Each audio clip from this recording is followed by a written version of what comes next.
Bien, retomando con las clases de geometría en el espacio, vamos a dar, después de haber dado plano, vamos a dar lo que nosotros denominamos superficies cuádricas.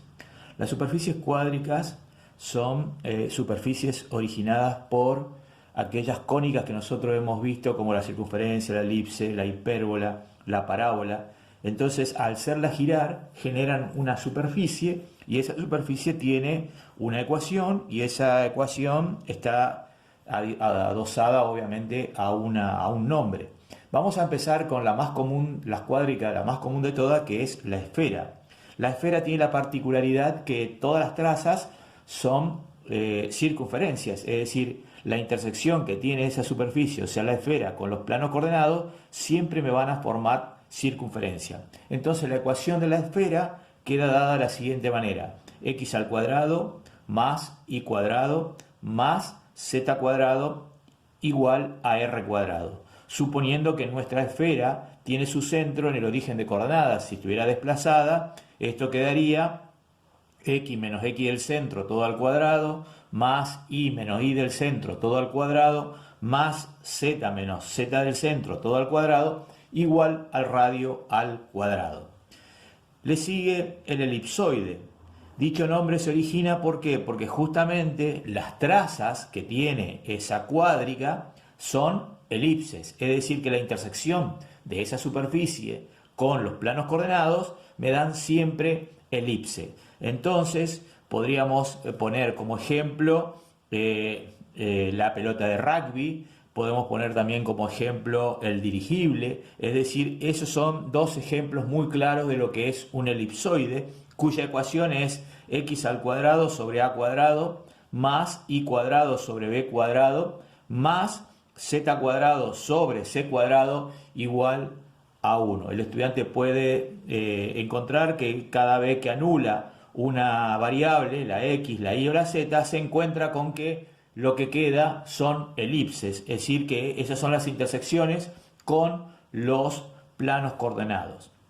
De la misma manera, tenemos el hiperboloide, en el cual hay dos casos: el hiperboloide de una hoja y el hiperboloide de dos hojas.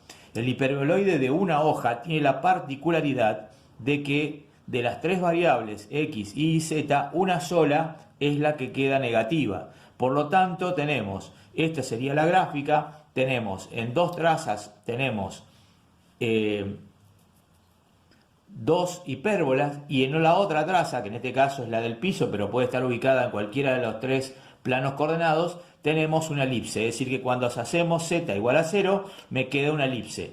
Y cuando hacemos hacemos 0, perdón, las otras variables x e y, me quedan hipérbolas, que es la que tenemos acá. Eso se conoce con el nombre de hiperboloide de una hoja.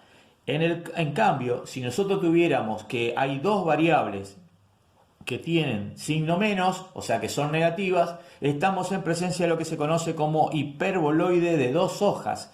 En ese caso, todas serían hipérbolas, y salvo que en un sector comprendido desde un lugar hasta otro lugar, en este caso en el eje X, no existe absolutamente nada, y tenemos entonces un sector de superficie de este lado y otro sector de superficie de este otro lado, es decir, que son las dos elipses. En el caso de que x fuese 0, no tengo absolutamente nada porque tengo una incongruencia matemática, es decir, que dos valores elevados al cuadrado negativo me da 1, eso es imposible, por eso tenemos este agujero acá en los ejes que van desde este vértice hasta este otro vértice. Siguiendo con las cuádricas, nos encontramos con el paraboloide elíptico.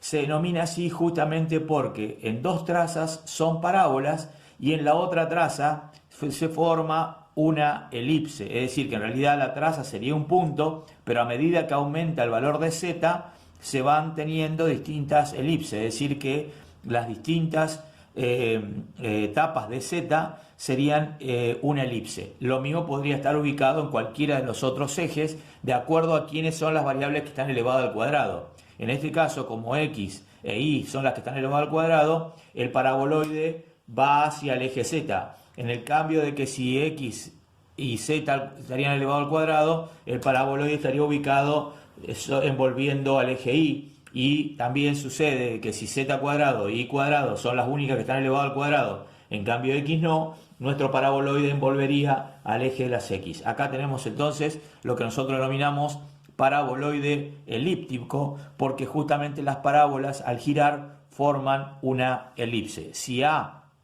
y B fuesen iguales, esto en vez de ser una elipse sería obviamente una circunferencia.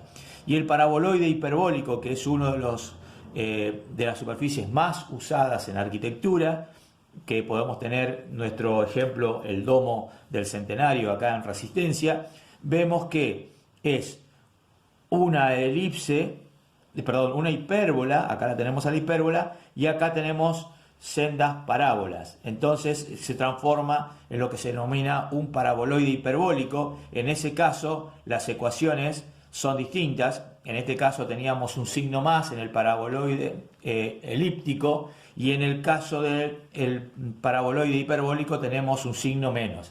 Es importante que el estudiante sepa reconocer las ecuaciones de las cuádricas, porque de esa manera podrá identificar de qué cuádrica se trata. En el caso del cono tenemos que su ecuación es muy parecida al hiperboloide, pero en cambio en vez de estar igualado a 1 está igualado a 0. Entonces tenemos que es una recta que gira alrededor del eje Z, formando una elipse obviamente, y genera lo que se denomina un cono. Ese es el cono.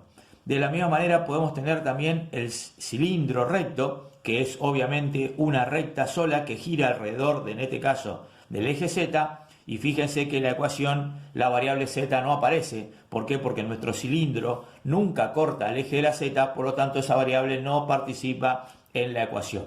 Lo mismo sucedería si alguna de estas otras variables tampoco existiera, ese cilindro sería paralelo al eje de la variable que estaría faltando. Si falta X, sería un cilindro paralelo al eje de las X, que está acá, este es el eje X, y si faltara la variable Y, sería un cilindro paralelo a el eje Y. Para que el estudiante tenga una idea de cuál sería el cilindro o cómo lo podríamos aplicar en arquitectura, sería cualquier caño o cualquier ducto que el estudiante intenta proyectar, se va a dar cuenta que se trata siempre de un cilindro. Y como para terminar, las cuádricas más conocidas o más particulares, tenemos por ejemplo el cilindro parabólico. El cilindro parabólico nunca se cierra, es decir, se va abriendo, pero es paralelo siempre a uno de los ejes, es decir, al eje donde en la ecuación falta. En este caso tenemos que x cuadrado más y es igual a 0, entonces ahí tenemos que esta es la recta y esta es nuestra parábola. Por lo tanto, esto se va ampliando y queda como una forma de cilindro, pero en este caso se denomina cilindro parabólico. Fíjense que la variable z no está, por lo tanto es un cilindro paralelo al eje z, y podría suceder con cualquiera de las otras variables, tal como lo hicimos en el cilindro en el caso anterior. Y el cilindro elíptico es lo mismo, pero en vez de ser una circunferencia es una elipse, es decir que también, fíjense que en la ecuación, acá la tenemos, la variable z no aparece, por lo tanto es una superficie que es paralela al eje z y nunca lo va a cortar al eje z, es decir, en este caso lo envuelve. Tal podría suceder con el eje x y también podría suceder con el eje y. Ahora vamos a ver, después de estos videos de teoría, cómo podemos resolver nuestros ejercicios de la guía de trabajos prácticos.